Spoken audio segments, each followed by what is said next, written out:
Good morning students, unity public school से मैं भौतिक सर। आज हम इंग्लिश क्लास 9th में स्टडी करने वाले हैं। हमारा chapter number 8 reach for the top, उसका पार्ट 1 संतोष यादव। तो चलिए बच्चों, आज आप मेरे साथ इंग्लिश एकेडमी में हम चैप्टर नंबर 9 की लर्निंग स्टडी करने वाले हैं इस इंग्लिश स्कूल लेसन में। तो जो रीच फॉर द टॉप है, इसका जो फर्स्ट पार्ट है वो संतोष यादव नाम की जो गर्ल है उनके बारे में कहानी है। She is the first woman in the world the reach the Mount Everest twice, first 1992 and second 1993 में। और इन्होंने माउंट एवरेस्ट को कंफ्यूज फेज से क्या किया था, रीच टॉप किया था। जो माउंटेन होते हैं उन्हें क्लाइंब करने के अलग अलग डायरेक्शंस होती हैं। कुछ डायरेक्शंस जो बहुत ही ईजी होती हैं और कुछ डायरेक्शन जो हार्ड होती हैं। जो संतोष यादव ने उन्हें कंफ्यूज फेज से क्या किया था, mount Everest twice time climb किया था। तो ये एक और उनकी क्या है, अचीवमेंट है। ये दुनिया की ऐसी पहली गर्ल है जिन्होंने twice time successfully mount Everest को रीच किया है। तो चलिए अब हम आगे बढ़ते हैं। रीच फॉर द टॉप ये एक इंस्पिरेशनल स्टोरी है संतोष यादव जी की पार्ट 1 में। तो हम ज़्यादा वक्त अपना ना गवाते हुए डायरेक्ट जो स्टोरी है वो स्टार्ट करते हैं। The only woman in the world who has scaled Mount Everest twice was born in a society where the birth of son was regarded as a blessing and the daughter, though not considered a curse, was not generally welcome. कि जो संतोष यादव जी है उनका जो born ऐसी society में हुआ था कि जहाँ पर जो सन यानी कि बॉय जन्म लेता है तो उसे ब्लेसिंग यानी कि आशीर्वाद कहा जाता है। बट गर्ल के जन्म जो बॉर्न होता है उसे कर्ज यानी कि यहाँ पे मीनिंग होता है श्राप नहीं मानते हैं। बट उनका जो वार्मली वेलकम भी करते हैं नहीं थे। जो ऐसी सोसाइटी में बॉर्न होने के बावजूद भी उन्होंने 2 बार माउंट एवरेस्ट को क्लाइंब किया। तो यही उनकी जो सक्सेस की कहानी है। When her mother was expecting Santosh, a traveling holy man, giving his blessing, assumed that he want a son, but Holi man यानी कि सेंट, संत, महात्मा, बाबा, फकीर। तो जब संतोष यादव की मामा प्रेग्नेंट थी तब एक होली मैन ने उसे ऐसे आशीर्वाद दिया कि तुम्हें बेटा हो, क्योंकि उन्होंने अज्यूम किया कि हर औरत है वो चाहती हैं कि उन्हें क्या हो, सन हो। But to surprise the unborn children, grandmother was standing close by and told them they didn't want a son. But जो बाबा थे वो सरप्राइज हो गए कि जब संतोष की दादी माँ जो वहीं पर थी उन्होंने उनसे कहा बाबा से कि उन्हें बेटा नहीं चाहिए। तो उन्हें बेटा क्यों नहीं चाहिए था, क्योंकि संतोष के ऑलरेडी 5 ब्रदर्स थे और उनकी संतोष की मम्मा के 5 और बेटे थे, इसलिए अब उसे बेटा नहीं बेटी चाहिए थी। A holy man was also surprise nevertheless, कि जो ये बाबा थे वो और भी ज़्यादा सरप्राइज हो गए, आश्चर्यचकित कि हर लड़की होती है वो बेटा चाहती हैं। Nevertheless he give request blessing and is the destiny would have it the blessing seem to work. Destiny यानी कि जो भाग्य होता है वो, कि बाबा ने फिर भी उन्हें एक आशीर्वाद दिया और उनके आशीर्वाद ने काम कर दिया, उनके जो ब्लेसिंग थे। क्यों? क्योंकि उनकी फैमिली में संतोष जैसे एक्स्ट्रा ऑर्डिनरी मिरेकलस गर्ल का बॉर्न हुआ। Santosh was a born with the 6th child in a family with 5 son as sister to 5 brother. She was born in small village of Jainiyawas of Rewari district in Haryana. कि संतोष अपने 5 भाइयों की इकलौती बहन थी और उनका बॉर्न हरियाणा के रेवाड़ी डिस्ट्रिक्ट के जोनियावास में हुआ था। The girl was given the name Santosh which means contentment, यानी कि सेटिस्फेक्शन, कि उनका नाम संतोष यानी कि कंटेंटमेंट यानी कि सेटिस्फेक्शन, तसल्ली रखा गया। But Santosh was not always content with her place in a traditional way of life. She began living the life on her terms from the start. Where the other girls wore traditional Indian dress, Santosh preferred shorts। कि संतोष अपने नाम से बिल्कुल भी विपरीत थी। उन्हें अपनी जो ट्रेडिशनल लाइफ थी वो बिल्कुल पसंद नहीं थी। वो अपनी जो लाइफ है वो अपने ही शर्त टर्म्स पर जीना पसंद करती थी। उनके गांव की लाइफ उसे बिल्कुल भी अच्छी नहीं लगती थी। जब गांव की अदर लड़कियां जो ट्रेडिशनल इंडियन ड्रेस पहनती थीं तब संतोष शॉर्ट्स पहनना पसंद करती थी। Looking back, she says now, from the very beginning, I was quite determined that if I choose a correct and a rational path, the other around me had to change, not me. कि संतोष यादव अपने बारे में बताती है कि वो बचपन से ही बहुत ही कॉन्फिडेंट डिटरमिन लड़की थी और वो उसे सही और गलत का पता था। तो उसने अपना जो पाथ, अपना रास्ता है, जो रेशनल पाथ है, वो उसने बचपन से डिसाइड कर दिया था, डिटरमाइन कर दिया था। और वो बहुत ही वेरी कॉन्फिडेंट थी और वो कहती थी कि अगर सी इज़ करेक्ट, अगर वो सही है तो लॉजिकल है तो उसे अपना रास्ता बदलने की कोई ज़रूरत नहीं है। हाँ, द अदर्स अराउंड मी, जो दूसरे लोग मेरे आसपास हैं, they could change their way, वो अपना रास्ता बदल सकते हैं। तो यहाँ हमें पता चलता है कि संतोष यादव बहुत ही डिटरमाइंड टाइप की गर्ल थी, बहुत ही ज़्यादा कॉन्फिडेंट लड़की थी। यहाँ उसकी जो क्वालिटीज़ हैं वो हमें शो ऑफ हो रही है कि वो कितनी डिटरमाइंड थी। Santosh's parents were affluent landlords who could afford to send her children to best schools, even to the country's capital New Delhi, which was quite close by. Affluence का meaning होता है वेल टू डू, यानी कि well set और wealthy, बहुत ही पैसे वाले। तो संतोष कह रही कि उनके पेरेंट्स थे वो बहुत ही पैसे वाले थे, अमीर थे, वेल सेट थे, वो लैंड ऑनर्स थे, उनके पास बहुत सारे पैसे थे। तो अपने बच्चों को अच्छी स्कूल्स में, इवन दो जो न्यू दिल्ली है उनकी स्कूल्स में भी वो उन्हें भेज सकते थे। But in line with the prevailing custom in this family, Santosh had to make do with the village school. कि अकॉर्डेंस, इन लाइन विद का मीनिंग होता है फॉलो और in the accordance with, according to. तो किन के अकॉर्डिंग? द प्रिवेलिंग कस्टम, यानी कि जो ट्रेडिशन है, जो रीति रिवाज है, उनके मुताबिक उनकी फैमिली ने संतोष को अपनी गांव की स्कूल में ही ज्वाइनिंग करवाया, जबकि वो दिल्ली की अच्छी स्कूल में भी उन्हें पढ़ा सकते थे। बट ऐसा नहीं हुआ, उसे अपनी गांव की स्कूल में ही पढ़ना पड़ा संतोष को। तो यहाँ पर जो संतोष की जो फैमिलीज़ है वो रिच होने के बावजूद भी अपने ट्रेडिशंस को फॉलो करती थी, जबकि संतोष के थॉट्स उनसे थोड़े वाइल्ड थे, थोड़े डिफरेंट थे। So she decided to fight the system on her quiet way when the right moment arrived. कि जो संतोष थी उसने डिसाइड कर लिया कि वो फाइट करेगी इस सिस्टम, ये जो कस्टम है उनके सामने इन क्वाइट वे, सही तरीके से। When the right moment arrive, जब सही समय आएगा तब वो इनके सामने आवाज़ उठाएगी। In the right moment came when she turn 16.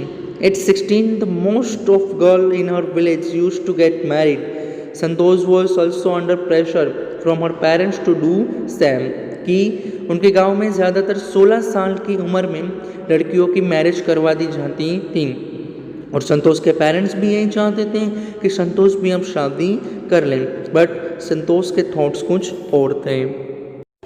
तो हमें पता चलता है कि संतोष यादव कितनी डिटरमेंट लड़की हैं। A marriage as early as was the last thing on her mind.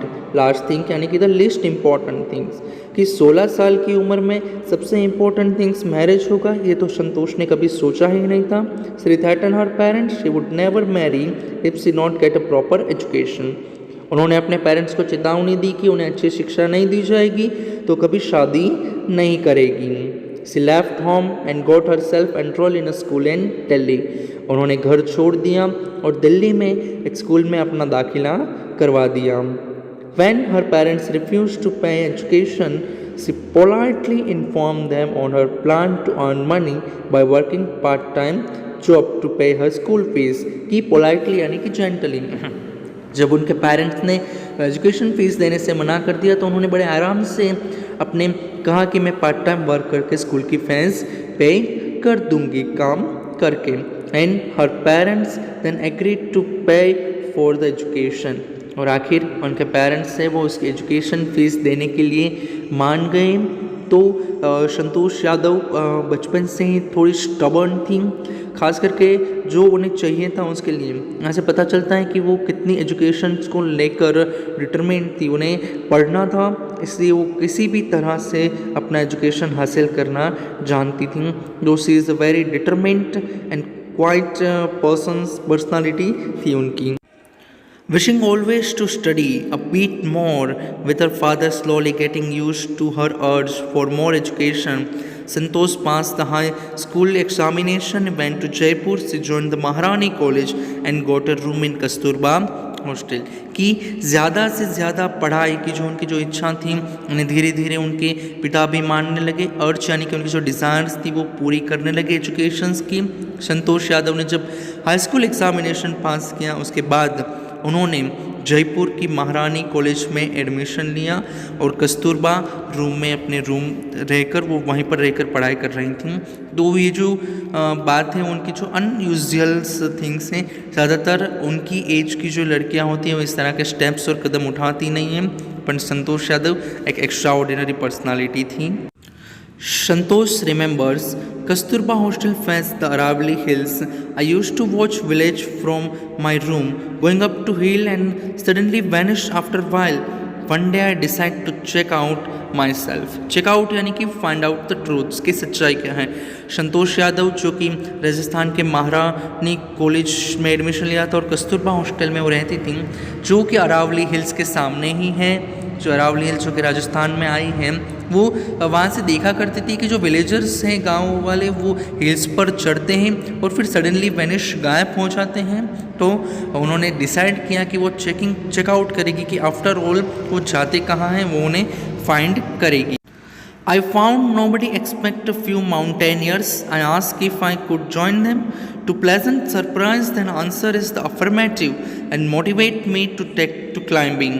कि संतोष यादव ने देखा कि वहाँ पर कुछ माउंटेरियंस का ग्रुप था, उनके अलावा और कोई नहीं था, वो माउंट क्लाइंबिंग कर रहे थे। और जब संतोष यादव ने कहा कि क्या वो भी उसे ज्वाइन कर सकती हैं, तो उन्होंने बड़ा पॉजिटिवली अफर्मेटिव यानी कि बड़ा पॉजिटिवली आंसर दिया और उन्होंने क्लाइंबिंग करने के लिए संतोष यादव को मोटिवेट भी किया।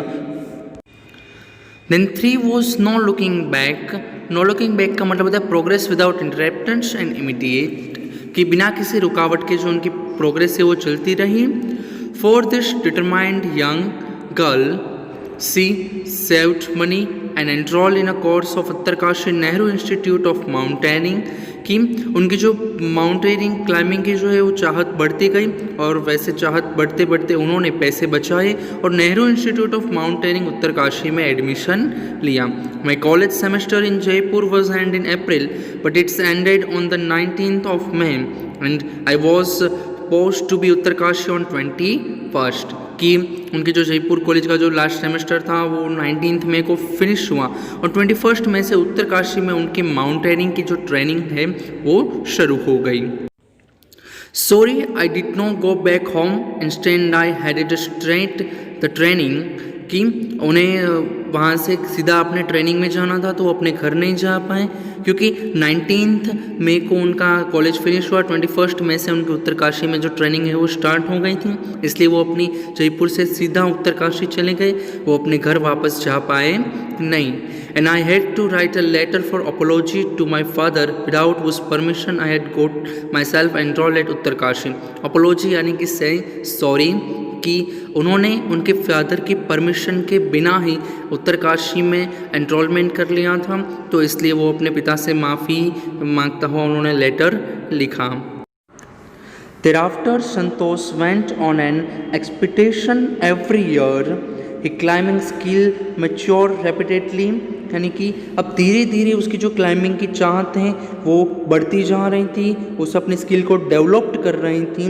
She developed a remarkable resistance, यानी कि ability not to default something to cold and altitude, कि रिमार्केबल रेसिस्टेंस यानी कि उनकी जो क्षमता थी वो बहुत ही ज़्यादा बढ़ चुकी थी। किन से? तो कि भाई कोल्ड और एल्टीट्यूड। एल्टीट्यूड का मीनिंग होता है हाइट, कि अब उसे हाइट से कोई भी फियर डर नहीं लगता था और वो उस हाइट पर भी उन ठंड को बर्दाश्त कर पाती थी। एंड तो ये जो उनकी जो एबिलिटी है, स्ट्रेंथ है, वो काफ़ी हद तक उन्होंने बढ़ा दिया था।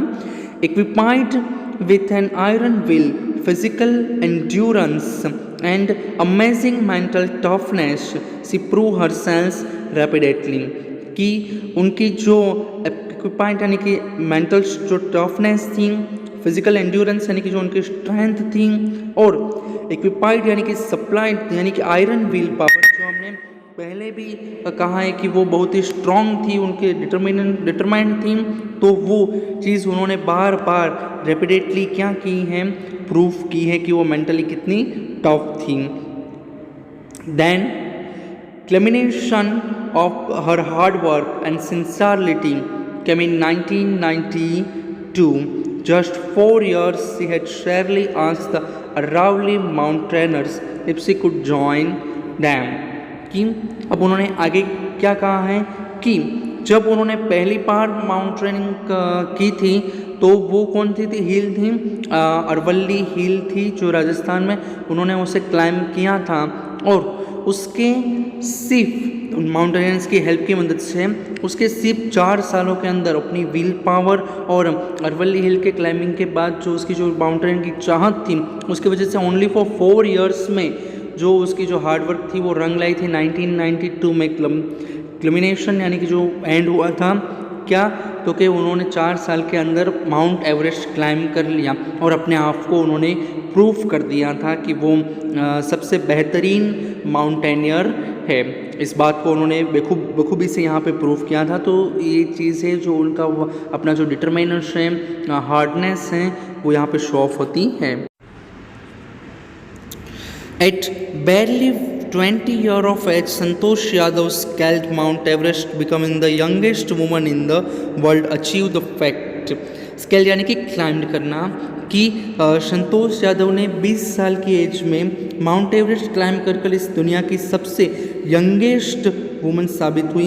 ये for climbing skill, physical fitness and mental strength impress her seniors, her concern of others and desire to work together then found her a special place in the hearts of the climber. कि उनके जो seniors थे वो उनकी physical fitness, उनकी mental strength और उनकी climbing skill से बहुत ही ज़्यादा इम्प्रेस होते थे, और जो उनके साथ जो अदर जो वर्क करते थे वो उनकी जो लोगों को हेल्प करने की जो उनका जो नेचर था उनसे बहुत ही ज़्यादा वो खुश थे, डिज़ायर थे। संतोष यादव हमेशा ही टीम में काम करना पसंद करती थी, ये बात से सभी लोग उनसे बहुत ही खुश हैप्पी रहते थे। During the 1992 Everest mission, Santosh Yadav provided special care a climber who lay dying at a South Pole. कि 1992 में जब वो एवरेस्ट मिशन पर थे तब संतोष यादव ने एक क्लाइंबर की जान बचाई थी जो कि साउथ पोल पर वहाँ पर बेहोश था। She was unfortunately unsuccessful in saving him, पर वो उसे बचाने में नाकामयाब हुई। However, she managed to save another climber, Mohan Singh, who would have met with the same fate. She did not share the oxygen with him. कि उन्होंने एक दूसरे क्लाइंबर मोहन सिंह जिनकी जान बचाई थी, जिनकी ऑक्सीजन की कमी हो रही थी, तो संतोष यादव ने अपना ऑक्सीजन उनके साथ शेयर किया और उनकी जान बचाई थी। Within a 12 months, Santosh found herself a member of Indo-Nepalese women expedition that invite her to join them. कि 1992 में माउंट एवरेस्ट क्लाइंब करने के विदिन अ 12 मंथ 12 महीनों के अंदर संतोष यादव को इंडोनेपलिस वुमन एक्सपीडिशन की तरफ से माउंट एवरेस्ट क्लाइंब करने का वापस इनविटेशन मिला, फिर से उन्हें ज्वाइन किया। And she then scaled Everest second time. The record was the only woman to have scaled the Everest twice and secured for herself and India unique place annals of the mountaineering. कि 1993 में वापस संतोष यादव ने mount Everest climb करके दुनिया की ये पहली महिला हुई जिन्होंने 2 बार माउंट एवरेस्ट को क्लाइंब किया है, और इसी के साथ इंडिया के लिए भी उन्होंने एक एनल्स यानी कि एक हिस्टोरिकल रिकॉर्ड बनाया। In recognition of the achievement of the Indian government bestow upon her the India's top honor Padma Shri, bestow upon her यानी कि gave her and और टॉप ओवर यानी कि highest award of India, India का सबसे highest award Padmashri से संतोष यादव को Indian government ने सम्मानित किया। Describing her feelings when she was literally on the top of world, Santosh has said it took some time to enrollment of this moment to sink in. Enrollment of the moment यानी कि very great moment and to sink यानी कि to be understood, उसे समझने के लिए कि संतोष यादव बता रहे थे लिटरली कि वो लिटरली कह रहे थे कि टॉप ऑफ द वर्ल्ड यानी कि माउंट एवरेस्ट है वो दुनिया की सबसे हाइट पर आया है, यानी कि वो टॉप ऑफ द वर्ल्ड। जब वो टॉप ऑफ द वर्ल्ड थी तब उसे थोड़ा टाइम लगा इसे समझने के लिए, इस मूवमेंट की वो कितनी ग्रेट मूवमेंट है उसे समझने के लिए उन्हें थोड़ा टाइम लगा। And then I refuel the Indian tricolour in held aloft on the roof of the world. Aloft का मीनिंग होता है हेल्ड इट अप हाई की, और उसके बाद उन्होंने वहाँ पर हमारे इंडिया का जो तिरंगा है वो वहाँ पर लहराया दुनिया के सबसे टॉप प्लेट पर। And feeling is indescribable and the Indian flag is the flying on the top of the world, it was a truly spiritual moment, I felt proud and Indian. कि वो उनके पास शब्द नहीं है ये बताने के लिए को कितनी खुशी की मोमेंट थी कि भारत का जो तिरंगा है वो दुनिया के टॉप द वर्ल्ड पर था। वो एक अनंत सुख था जो उन्होंने महसूस किया। Also, the fervent environmentalist Santosh collected and brought down the 500 kg of garbage from the Himalayas. Fervent यानी कि having a strong and sincere feeling, कि एक सिंसियर अच्छे इन्वायरमेंटलिस्ट के तौर पर संतोष ने तकरीबन 500 kg गार्बेज यानी कि कूड़ा है जो पूरे हिमालयन माउंटेन्स में से इकट्ठा करके उन्हें नीचे ले आए। सिर्फ वो अच्छे माउंटेनियर्स भी नहीं थी बट एक अच्छी एनवायरमेंटलिस्ट भी साबित हुई। तो इसी तरह इस चैप्टर में हमने जो रिच ऑफ द टॉप का पार्ट 1 है जो संतोष यादव, तो हमने पढ़ा कि किस तरह से संतोष यादव ने अपनी बचपन से इतनी डिटरमिन्ड थी और अपनी जर्नी की कैसे स्टार्टिंग की और किस तरह से उन्होंने 2 टाइम्स माउंट एवरेस्ट को क्लाइम किया और उन्हें पद्मश्री अवार्ड से ऑनरेबल यानी कि सम्मानित भी किया गया। और इतना ही नहीं, उसकी जो स्ट्रॉन्ग फीलिंग और बिलीफ थी उसकी मदद से उन्होंने अपनी लाइफ को एक न्यू लुक, एक न्यू वे दिया अपने विलेज की अदर गर्ल्स से डिफरेंट। तो यहाँ पर हमारा चैप्टर फिनिश हो